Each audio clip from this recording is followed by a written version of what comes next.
empecé coas redes, iba con meu pai ao muelle, a xuntar redeiras, e entonces andaba por ali, pero meu pai sempre decía que quería ter unha filla atadora, o sea, non se di redeira, dixe atadora, para que non se perda a palabra. Bueno, había ali unhas señoras e unha enseñoume xa a facer un nudo, a atar unha malladiza, que é un rotillo solo. Entonces a min, eso xa tiña 10 anos ou así, facíame ilusión, collín levei o cacho para a casa, e aquel día xa cortei cachos máis grandes, porque me fixo moita ilusión facer aquilo. Pero aos 12 anos, pois, díxome, vas a ir a aprender a atar con esa muller que pasaba unha señora, con esa muller que vai por aí. Eu con esa señora non vou, que me ten cara de mala. E cando cheguei a xunta ela tamén o dixen. E díxome, por fin villestes, que teu pai levamos dicindo non sei canto tempo. E jolle, que eu non quería vir porque usted tiñame cara de mala.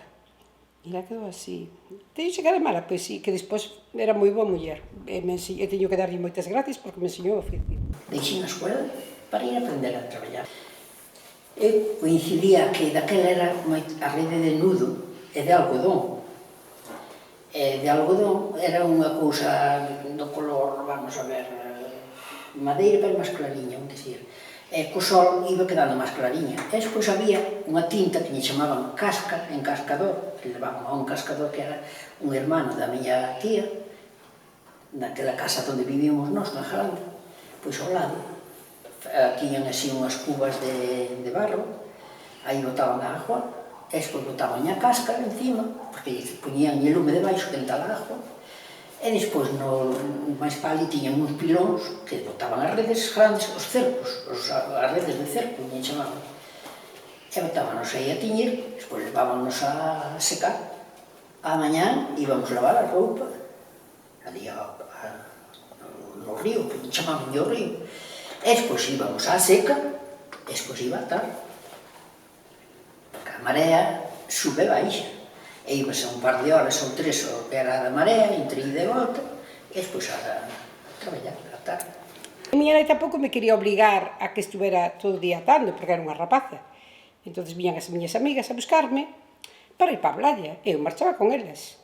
Entón a señora dicía a miña nai, tela que sacar, porque é moi lista, pero esta non vai ser nunca atadora. Porque veñen as amigas, en marcha con elas, como vai a aprender? E si, miña nai, bueno, muller, é unha rapaza, ten que xogar. Nos queremos que aprenda, pero é unha rapaza, ten que xogar. Cando xa era un poquinho máis grande, miña nai díxome, tens que aprender a atar. Tiña unha tía que era atadora, miña tía Ramona. Tens que aprender a atar, porque se teu pai ten unha avería no aparello, tiñamos un barquiño pequeno, tiña o meu pai, un barquiño pequeno, tens que saber ti atar, para forrar os cartos e pagarlle unha atadora. O sea, que despois ás tardes se iba a aprender a atar. Enseñábame esa tía, enseñoume a base de, como se dicía antes, a base a lentra con sangre entra. Porque te puñías así, puñante a agarrar de primeiro, para enganchar unha agulla, a como se cortaba, eran aparellos de algodón, non era como hoxe.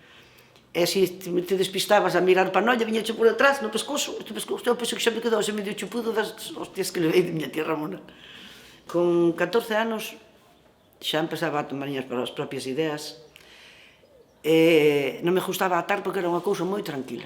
Estar quieta ali, no muelle. Se era no muelle, ainda había ambiente, estaba ao aire libre. Pero se tocaba nun galpón ou na lonja bella ou así, era un aburrimento. E as vellas, as maiores, se contaban algo, había unha cousa de picardía ou unha cousa de contar, calá daba que cae roupa ao clareo, e as pequenas puñíanos a un lado xa porque non éramos a conversación das grandes. E eu dixen a miña nai, non me gusta, eu quero ir para depuradoras. Nas hectáreas de Baristo traballa monche e ganan a 14 pesetas, eu daquela ganaba a 12 pesetas a atar. E dixen a miña nai que ganaban a 14 pesetas cada hora, ou cada día, cada hora sería. Sería cada día, xa non me acordo. Bueno, eu sei que eran 14 pesetas. Tiña eu 14 anos, debo ser nos anos 51, 60 e tantos. Entón, dixo eu, eles ganan a 14, vou ganar máis, mamá. Pois eu non se vou pedir traballo, eu xa me arreglarei. E falei con unha prima miña que traballaba ali, xe, Moncho, eu quería ir para a depuradora contigo. Falo eu con unha erundina e xa vas para a semana.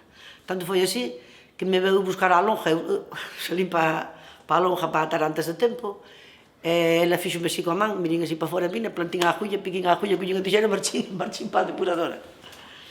E iba as mañáns á seca, E ás tardes a depuradora.